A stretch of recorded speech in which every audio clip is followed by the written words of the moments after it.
on Blog Success Journal, we're talking about how to pick your niche or the topic that your blog's going to cover. How do you pick the right one? There's so many choices. So many choices, and if you don't make it right in the beginning, it's going to be a big pain. You're better off making it right in the beginning. And today's show is brought to you by HostGator, the only web host that we literally actually recommend to our own friends and family. And through Dan and Jennifer Fashion, we got you a really sweet deal with them. All you have to do is go to blogsuccessjournal.com/HostGator, and your first month is just a penny. That means you can start your own blog. Penny, no excuses. Yes, no excuse not to have your own blog. Okay, so in picking your niche, the first thing we need to talk about is passions versus money makers, okay? A passion is something that you enjoy, you love talking about it, you love researching, okay? A money maker is a niche where there's actually a problem to be solved and people are willing to pay money to get that solution. So ideally, the niche that you come up with is both. It's both a passion and a moneymaker. That would be the goal, finding the intersect between passions and money makers, and that's what you want to be doing. Because you're going to be doing it, let's make some money. So how do you do that, while right? you can, yeah. So let's find out if your passion is actually a money maker, but how do you do that? You can use some free online tools like Google Keyword Tools, for example. It's free. It lets you check the amount of competition for certain keywords. So you find your keywords. We've talked about this before. You find a few keywords that represent your niche, right? And you put these keywords into this tool, and it shows you the amount of competition, which means how many other websites show up for this tool, right? For this keyword of yours.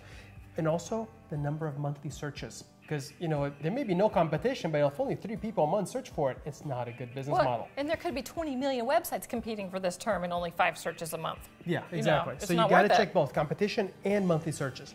And this is kind of a tool like Google Keyword Tools to show you how much advertisers are willing to pay per click. That tells you if there's money in it. Absolutely. Okay, and another free tool provided by Google is Google Insights, which gives you more trending and seasonal searches. Like it'll tell you, when are people searching for bikini versus snowboard? You don't want to be, you may be #1 for snowboards, in July, but that may not do you any good. So you want to see if your keyword is seasonal. It may or may not be. Yeah, but you know what? This is recon. Whereas like love and sex, all year.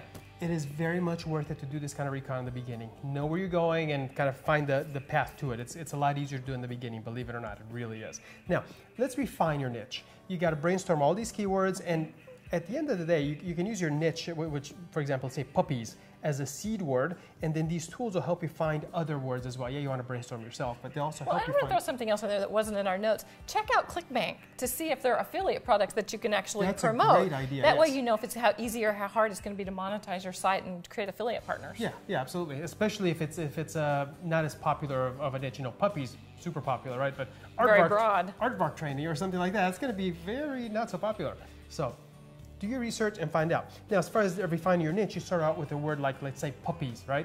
And then you want to refine it into these other keywords and research these to see what kind of traffic and competition, et cetera, is for them. For example, let's say you break it down to puppy food, puppy training, or dating for puppy lovers. You really want to refine it and nicheify yourself. That's very important.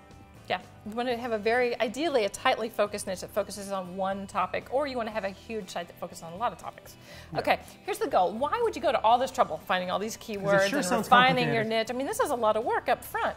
But you have 2 goals in this, okay? One is you want to develop a loyal following, people who are interested in what you have to talk about week after week after week, month after month. You want a loyal following that keeps coming back. You want to establish yourself as an expert, okay?